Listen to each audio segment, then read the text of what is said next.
I had the great pleasure to live in Spain for 2 years. In Spain, when you come into a shop, you say, hola. The cashier replies, hola. And then everyone else in the shops replies, hola.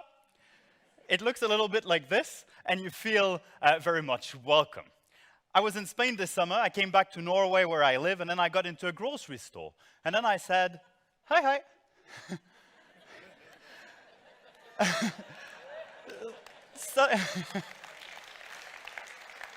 Suddenly people are wondering, why is he saying hi?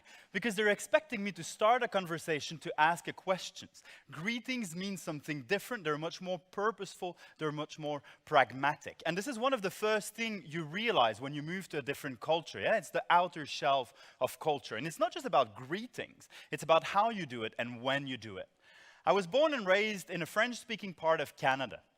And like in that part of the world, like in many other places around the world, when you leave an event or you leave a party, you're going to go around and say goodbye to everyone. So you're going to go around and shake hands with every man and kiss every woman. It's expected, it's welcome, it's part of the cultural rituals and norms. Actually, if you don't do this, you will feel a little bit uneducated. If you do this in Scandinavia, you're weird. Huh? Why would you go and disturb someone in the middle of a conversation just to say goodbye when you know you're going to see the person again, yeah?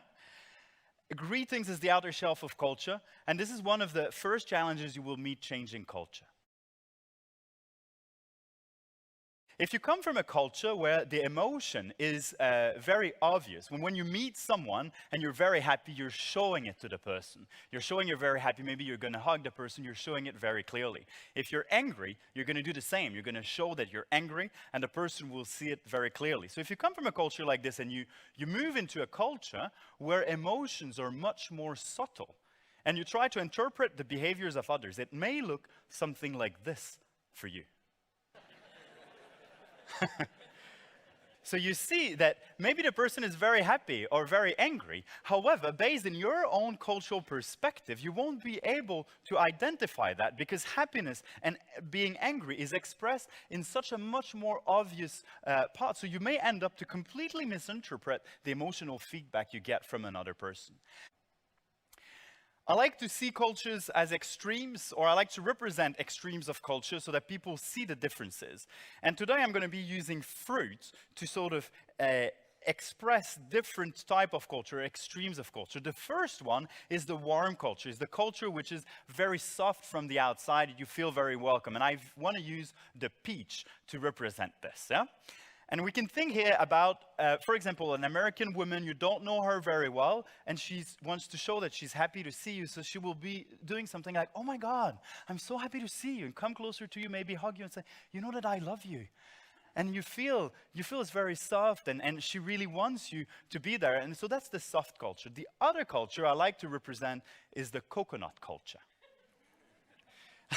In a coconut culture, it's different. It's a bit of the faces we saw just now. It's much more subtle emotions. You have more physical distance. You may not invite people easily to your activity. There's a distance. Actually, these are the cultures that very often we consider as cold culture. But these people are not cold. It's just that it takes more time to build up trust, to actually get to know the people. But once you crack the code after a few months or a few years, yeah, you're coming into that coconut, and it's beautiful inside. It's great inside a coconut. It's the same in these cultures. In the peach culture, when you try to get to know the person, very often you're going to hit the stone, and it's actually quite difficult to get to know these people. So it's just an inversion. Being aware of this when you move to a different culture, when you try to learn a different culture, will give you tools not to misinterpret the behaviors of others. Challenge yourself to see the world in the perspective of others. Challenge yourself to be more aware of your own biases, of your own expectations, and in the way you perceive other people's behaviors. If we all do this, we're going to solve some of the biggest challenges our societies and generations is facing. Thank you.